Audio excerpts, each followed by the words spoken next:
Manuel, buen día, gusto saludarte, un gran abrazo, gracias por haber aceptado una vez más nuestra invitación. Un gran abrazo, Manuel. Igualmente, gracias Nicolás y bueno, a tu servicio, a tus órdenes. A ver, cómo ya seguramente has analizado esas preguntas del presidente Luis Arce, ¿no? Para su referéndum de las elecciones judiciales, o sea, para soldar a las elecciones judiciales que se van a hacer en el país. ¿Qué dices de este referéndum y de estas cuatro preguntas que ha lanzado el presidente, querido Manuel? Sí, gracias por darme la oportunidad. Y anteriormente habíamos dicho que la primera propuesta, porque esta es la segunda, ¿no? La Sí, primera propuesta que hizo el gobierno el 6 de agosto era absolutamente impertinente. Y explicábamos en esa oportunidad que ir a un referéndum consultando al Tribunal Constitucional Plurinacional de los autoprorrogados, ¿no? Para que el presidente convoque a un referéndum, se pueda modificar la Constitución y saltar con garrocha a la Asamblea Legislativa Plurinacional, que era absolutamente impertinente, irrealizable, y explicamos además que nuestra Constitución tiene absolutamente clara cómo es la reforma parcial, ¿no? Está en el artículo 411 y dice que la reforma parcial de la Constitución podrá iniciarse por iniciativa popular, con la firma de al menos el 20% del electorado, o por la Asamblea Legislativa.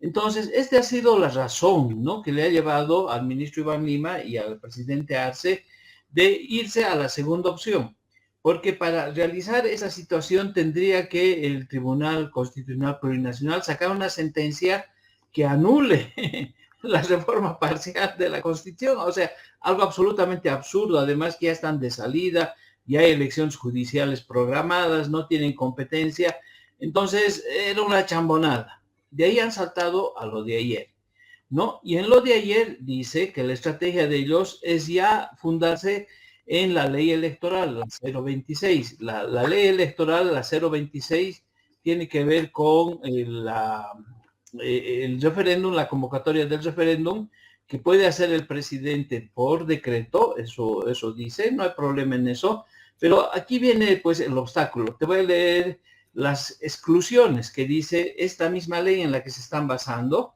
es el artículo 14, dice, no se podrá someter al referéndum.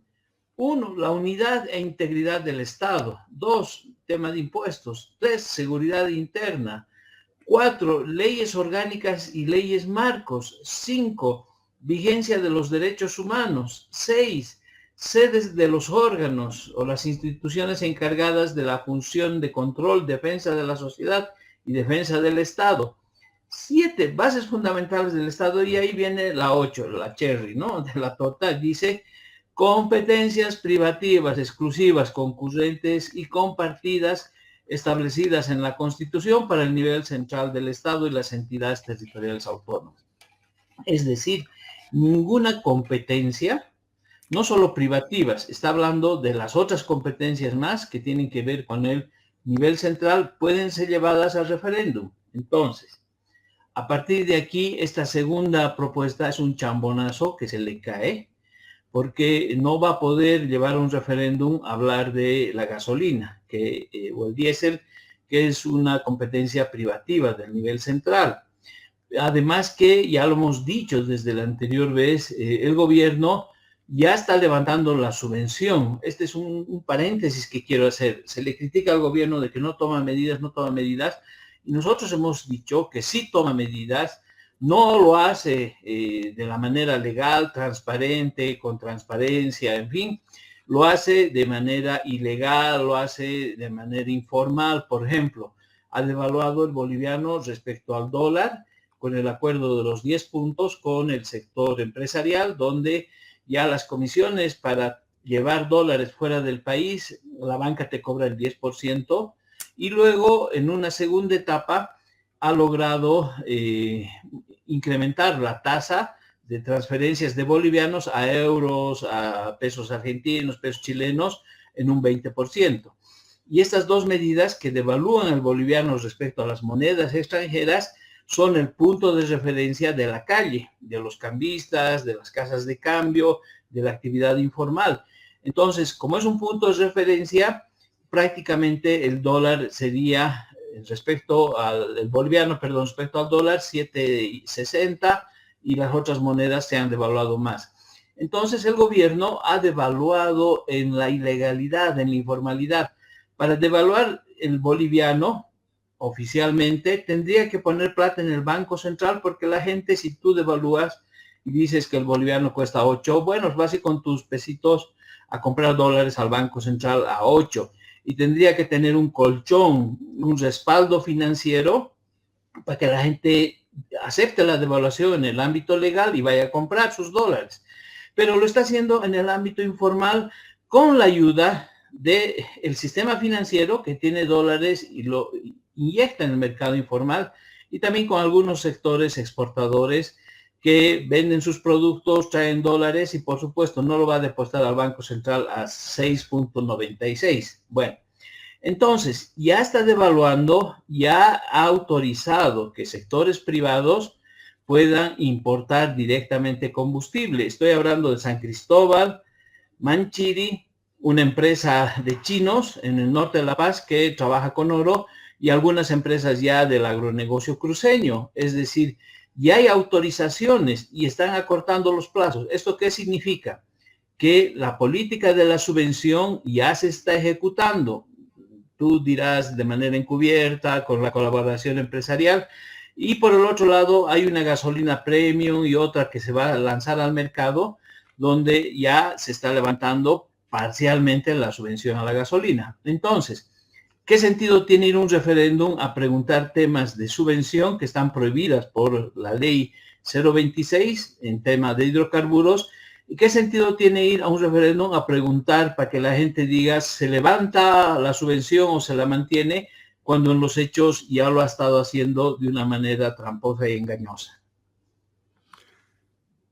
Vayamos punto por punto, Manuel, sobre estas 4 preguntas. La primera, a ver, a mí me sorprende y no sé si tú compartes, pero dice, ¿está usted de acuerdo en que la reelección establecida constitucionalmente por una sola vez de manera continua del presidente y vicepresidente del Estado sea ampliada para incorporar la reelección de manera discontinua, lo cual implicaría modificar la constitución política del Estado?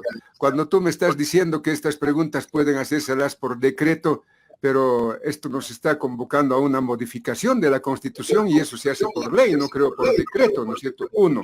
Y 2, cuando nos está queriendo incorporar a esa pregunta sobre la reelección discontinua, ¿no está trabajando Luis Arce Catacora para Evo Morales Ayma, para que Evo se agarre de aquello y él pueda ser candidato porque no por reelección indefinida, sino discontinuamente? ¿Qué dices? Absolutamente de acuerdo contigo, Nicolás, ¿no? Absolutamente de acuerdo.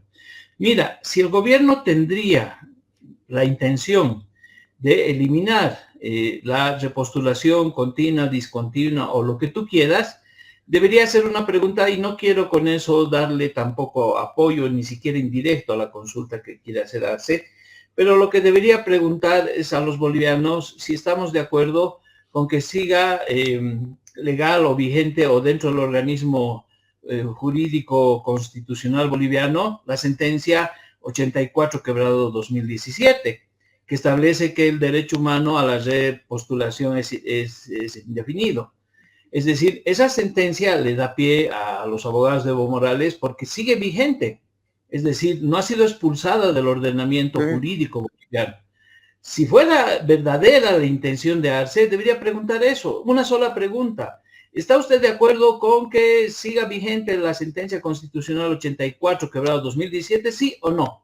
Y ahí, con eso, matamos el origen de la ilegalidad, este favor que recibió Evo Morales de su propio tribunal constitucional, de sus propios magistrados a los que él los puso en las elecciones del 2017. Entonces, esa debería ser la intención. Pero cuando preguntas, ¿sí?, de esta manera, pones en duda 3 cosas, Nicolás. Primero, si la sentencia 1010 es verdaderamente una sentencia con valor legal que lo puede inhabilitar a Evo. Está poniendo en duda. Es decir, estos días, desde diciembre del 2023, en la que se emitió esa sentencia, muchos analistas indicaron que en el contenido de la sentencia ya se abordaba el tema de la imposibilidad de la repostulación de manera discontinua. En consecuencia, esa sentencia entonces no tiene valor. Ahí viene la pregunta, ¿Evo Morales está habilitado entonces? ¿No? O sea, ¿por qué llevar esa pregunta a un referéndum? Segundo, se estaría haciendo la burla de la opinión consultiva de la Corte Interamericana, que ha dicho que no hay derecho a la repostulación indefinida y que no es un derecho humano. Y tercero, esta pregunta se hace la burla del referéndum del 21F, donde ya nos hemos pronunciado de que no se modifica el 178. Se quiere hacer la burla de tres hitos jurídicos y populares, como es el referéndum, la opinión consultiva de la CIDH, que es un organismo internacional, el único que tiene competencia en materia convencional. Y tercero, se está haciendo la burla de esa supuesta sentencia, la 1010, que lo inhabilitaba Evo Morales. Entonces, ¿cuál es el juego? Es llevar la arena política a debatir si Evo tiene derechos o no tiene derechos. Y si hubiera fraude en estas elecciones por este referéndum, podría Evo Morales salir habilitado y ser candidato en base a un referéndum constitucional. Entonces, ¿quién le está tendiendo la cama a Evo Morales? Es Luis Arce. Y eso nos lleva a tu pregunta, a tus inquietudes y tus preocupaciones, y yo las ratifico. Hay gato encerrado, esto huele a podrido. Hay una intencionalidad del gobierno de Arce de generar un referéndum en torno a Evo Morales con esta pregunta, por lo tanto, de beneficiarlo políticamente. Manuel, yo creo que tienes razón. Yo creo que esta primera pregunta encierra tantas interrogantes, porque de hecho no debería lanzarse esta pregunta, porque ya el pueblo asistió el 21F y listo, ¿no es cierto? Y cuando el Tribunal Constitucional Plurinacional prorrogado ya le ha dicho, ya le ha sentenciado a Evo de que no puede ser candidato una vez más. Pero nos traen porque algo hay detrás de esto. ¿Quién sabe seguir posesionando la ideología con uno o con otro candidato dentro del movimiento al socialismo? Y eso para mí es vergonzante, descarado, y lo que nos está queriendo hacer es vender gato por liebre, Manuel. Así es, concuerdo absolutamente contigo. ¿No? Ahora, en la segunda pregunta, a ver, esta segunda pregunta dice: ¿usted está de acuerdo con mantener la subvención a la gasolina especial como actualmente se encuentra, pese al gran costo económico que significa para los bolivianos y bolivianas que el tener un precio mucho más bajo que el internacional se genera contrabando, daño económico al Estado, escasez de dólares, desabastecimiento, y faltaba que le pongan y la desaparición del pan de batalla, ¿no? O sea, una pregunta, pero yo diría hasta tonta, Manuel, hasta tonta, porque el pueblo sabe el costo que le genera la subvención de la gasolina, pero en esta pregunta lo que están haciendo es, están adoctrinando subliminalmente a la población para que el pueblo diga no a la subvención de la gasolina, ¿no? ¿Qué dices? Claro, es una pregunta dirigida, ¿no? Sí. Si tú votas así, entonces te vas a librar de esto. Es una pregunta mal construida porque las preguntas de un referéndum no tienen que tener ese tipo de condicionamiento.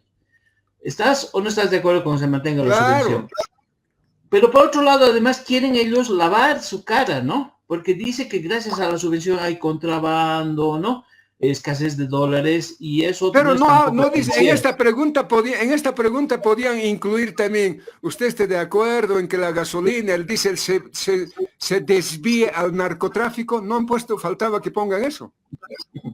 Así es, ¿no? Entonces, es una pregunta inducida en su segunda parte, es una pregunta que lo que pretende es lavarse las manos y que el pueblo sea el que diga, ya, está bien, que se levante la subvención porque no hay dólares, ¿no? Hay especulación, hay contrabando, y eso la gente, si es que se realiza la pregunta, que no se va a realizar, además, está mal formulada, la gente no es tonta, entonces...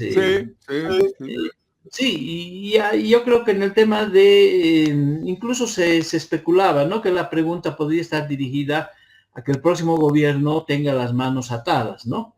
Que la gente diga en un referéndum, no se levanta la subvención y el próximo gobierno quiera levantarlo.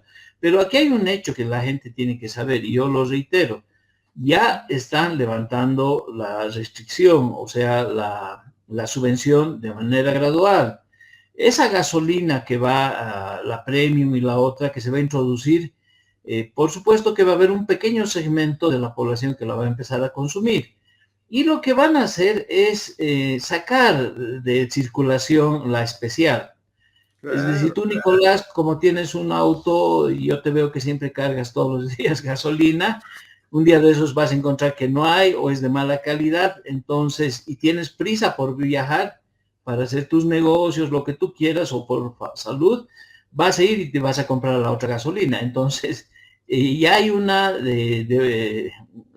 levantamiento de la subvención de esa gasolina y lo van a hacer gradualmente. Además, esa gasolina especial se supone que debería tener una mezcla, en algunos casos a máximo, en otros países hasta el 8% del etanol. Acá le están tirando al 12 y quieren subir al 15, con lo cual se van a arruinar los motores, etcétera. Entonces, tampoco va, ¿no? Ya hemos dicho que no va porque es una competencia privativa, la 026 lo prohíbe, es una pregunta condicionada. Ahora, por qué Arce quiere lanzar este referéndum por decreto? A ver, me parece simple, No, puede porque en la ser. Asamblea Legislativa tal vez no iba a pasar en el marco de las supuestas peleas que hay al interior de la Asamblea Legislativa Plurinacional. Y segundo, porque le es más fácil por decreto, porque el Tribunal Constitucional Plurinacional, y poniendo en duda la personalidad, la seriedad del Tribunal Supremo Electoral, van a dar paso, quién sabe, a estas preguntas formuladas y a este referéndum planteado por Luis Arce Catacora. ¿Qué dices tú? Sí, de todas formas es importante recordar que en la ley 16, digo 26, en el artículo 16, dice que para que haya un referéndum nacional, el presidente del Estado plurinacional, mediante decreto, puede tener una iniciativa al respecto. O sea que no es que no pueda, ¿no? Puede convocar por decreto, pero tiene que adaptarse a la norma, ¿no? Y en este caso también le va a faltar tiempo, Nicolás. ¿Por qué? Porque el Tribunal Supremo Electoral hoy día, mañana, máximo, ya debería darle una respuesta. Si el Tribunal Supremo Electoral actúa pegado a ley, debería devolvérselo, ¿no? No solo hacerle algunas preguntas, sino decirle, señor, no puede preguntar la pregunta 2 y 3, y lo otro no puede en un referéndum de estas características modificarse la Constitución, porque luego vamos a hablar de los escaños, ¿no? Sí. Y luego, digamos que los vocales le digan, ya, le acepten así como está, ¿no? Porque puede tener fuerza, no sé, tiene que ir al Tribunal Constitucional de los autoprorrogados y ellos se tienen que pronunciar sobre la constitucionalidad. Entonces, ya la primera iniciativa de referéndum para saltarse con garrocha el 411 no se ha pronunciado todavía el Tribunal Constitucional sobre ese tema. Entonces, el tiempo le aprieta porque hasta fin de mes máximo este referéndum Sí. tendría que estar aprobado para que el órgano electoral lo programe, ¿no? El decreto tendría que estar aprobado con las respuestas del tribunal y del Tribunal Constitucional Plurinacional, el electoral y el constitucional. Entonces, tampoco de repente le va a alcanzar a darse. Eso está condenado al fracaso, Nicolás. El TCP de seguro va a avalar, va a apoyar esta iniciativa del presidente, pero yo pongo en duda todavía un poco lo que va a decir el Tribunal Supremo Electoral. Vayamos a la cuarta pregunta, Manuel. La cuarta pregunta dice, ¿está usted de acuerdo con modificar el artículo 146? Significa modificar el artículo de la Constitución, 146, numeral 1, para incrementar el número de 130 diputados para que ningún departamento pierda su actual representación y los departamentos con mayor población reciban mayor número de diputados en función al resultado del Censo de Población y Vivienda del 2024? ¿Sí o no? ¿Qué dices, Manuel? Bueno, ahí realmente el problema es mayúsculo, ¿no? Sí, Porque la Constitución dice 130.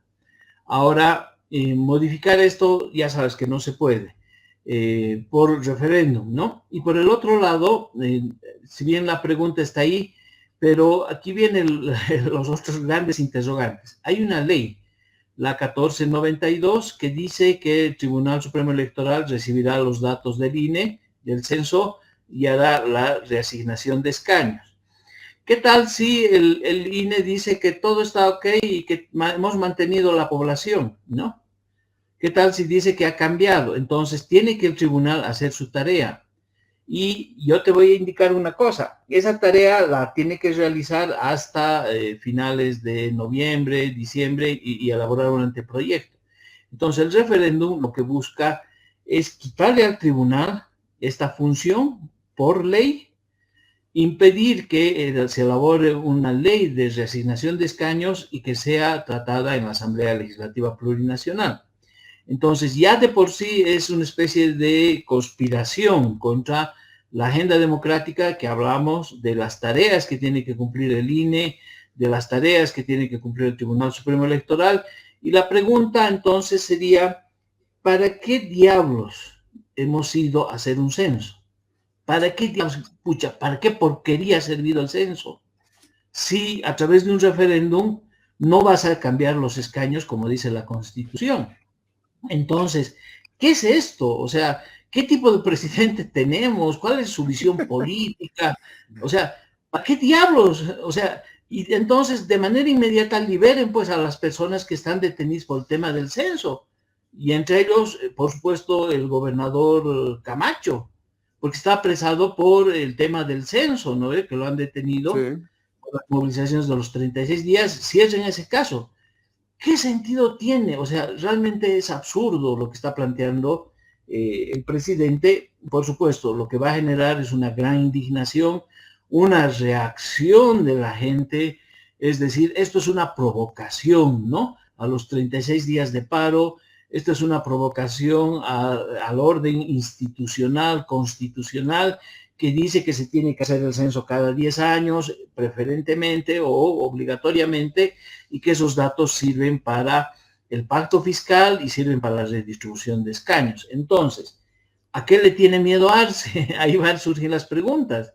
¿Por qué le tiene miedo la redistribución de escaños? Y por el otro lado, lo que yo siempre estoy explicando es que cuando hablamos de escaños, el sujeto político es el ciudadano que elige ser diputado, o sea, que elige a un diputado o lo pueden elegir como diputado. Entonces, no pierden las regiones diputados, porque si la población migra, es el sujeto político que ejerce su derecho. Si 10 personas se fueron de tu barrio a vivir al Alto, y en el Alto eligen a un alcalde, ¿no? Y si uno de ellos es electo, por si tiene trayectoria, antigüedad, qué bien, felicidades, ¿no? Pero por eso tu barrio va a entrar en huelga, se va a sentir que ha perdido, no sé, representación política. No, porque el barrio no es político, no ejerce derechos, los departamentos no tienen derechos, las regiones no ejercen, no son sujetos políticos. Entonces, ¿a qué le tiene miedo el Arce, no? Y aquí viene el tema central. Es que detrás de la reasignación de escaños parlamentarios, no solo que va a haber una distribución de un departamento a otro, sino que va a haber forzosamente la distribución de diputados uninominales rurales a Sí, urbanos. sí, Entonces, ahí están jodidos, hermano, y disculpen a la sí, audiencia por esa palabra, porque el MAS va a perder ese 57% de diputados uninominales rurales que tiene y probablemente baje a 25, ¿no? Su representación, su cuota. Vamos a liberar al voto uninominal rural de estar amarrado al MAS. Va a haber más diputados en las ciudades y por eso mismo le tiene miedo, terror. Y entonces, no van a querer cambiar y quieren llevarnos a un referéndum para hacer crecer, y no dice a cuántos tampoco, ¿no ve? Porque imagínate que hipotéticamente ya, que la gente diga ya, no, vamos a cambiar la constitución, más diputados. ¿Y cuántos? porque además la norma, si tú lees la Constitución, es bien clarita. Dice, de esos 130 diputados, dice, la mitad son pluris, la mitad son unis y luego hay los especiales indígenas, aunque no dice cuántos especiales, ¿no? Pero entonces, si subes a 140, ¿cuántos pluris, cuántos unis, cuántos especiales? O sea, esto es realmente un zafarrancho, Nicolás. Sí. Yo creo que hay un solo objetivo, Manuel. Yo creo que como el MAS se está desgastando y el tema de fondo no es que el gobierno quiera mejorar la situación a través de un referéndum, sino el gobierno nacional sabe que la tiene perdida porque la situación económica no se va a recomponer. Y ese es el tema de fondo. Ese es el tema de fondo. Y esto es como un salvavidas que se están queriendo crear para que más allá del 2025 el MAS pueda seguir en el poder ante la desesperación, porque saben que la tienen perdidas y están buscando mecanismos de cómo todavía prolongarse más allá del 2025. Estimo yo que esa es la razón, querido Manuel. Sí, y 3 hechos, te voy a recordar, Nicolás. Estos son tan temerarios que han sido capaces de hacer un golpe judicial en enero de este año, autoprorrogar a los magistrados cuando debería haber habido la elección. Estos son tan temerarios que son capaces de hacer una especie de show o autogolpe en la Plaza Murillo, utilizando a su comandante del ejército como chivo expiatorio y luego meterlo a la cárcel, a él y a sus colaboradores. Y son tan capaces de querer hacer un referéndum para confundir toda la situación, ¿no? Es decir, ¿de qué más son capaces de hacer estos muchachitos del MAS, del ARCE? Y bueno, es notable, ¿no? Nuestra capacidad de asombro queda pequeñito frente a lo que están haciendo. 3 acciones este año, Nicolás. Golpe judicial, autogolpe en la Plaza Murillo con un show, referéndum con cosas impertinentes, y esa es la forma como se defiende cuando un gobierno va a defenderse para evitar la crisis económica y las responsabilidades que decaen, ¿no? Son capaces de hacer cualquier cosa, Nicolás, y deberíamos estar prevenidos, ¿no?, sobre esta tendencia. Y en el tema de la redistribución de escaños, tú tienes muchísima razón, Manuel, y ahí nos da la razón el propio gobierno, porque Santa Cruz y otras poblaciones pelearon para la realización del Censo Nacional de Población y Vivienda que el gobierno nacional quería frenar, y esta es la razón, esto es el resultado, ¿no? El pez muere por su propia boca, querido Manuel. Entonces son 4 cosas, le aumentaremos una más, ¿no? Sí. Uno, la postergación del censo para que la gente no sepa la realidad. Golpe judicial, este autogolpe con los militares, con Zúñiga, y ahora el referéndum. Son 4 acciones que ha desarrollado el MAS en estos 2 últimos años para intentar esconder la realidad política y para que la gente no asista a las urnas a modificar con su voto la realidad política, económica y social del país. Y cuando te digo que el tema de fondo es el tema económico, esto desnuda la situación actual en que estamos. Ayer yo estuve cerca de la alcaldía municipal, hay un templo. En puertas de ese templo habían centenares de personas recibiendo comida gratis. La situación económica se va complicando, Manuel. Sanabria Garrón del programa en otro formato. Esta era la imagen, mira toda esa gente haciendo cola para recibir comida. Pero daba la vuelta el manzano, impresionante. ¿Cuánta gente hoy tiene enormes problemas? Mira, ni siquiera es gente, mira, gente casi de buena presencia, ¿no? Ni siquiera todos son indigentes. Claro, en condiciones de trabajar, ¿no? O sea, sí. Porque en diciembre llegan la gente del norte Potosí, ya se entiende, ¿no?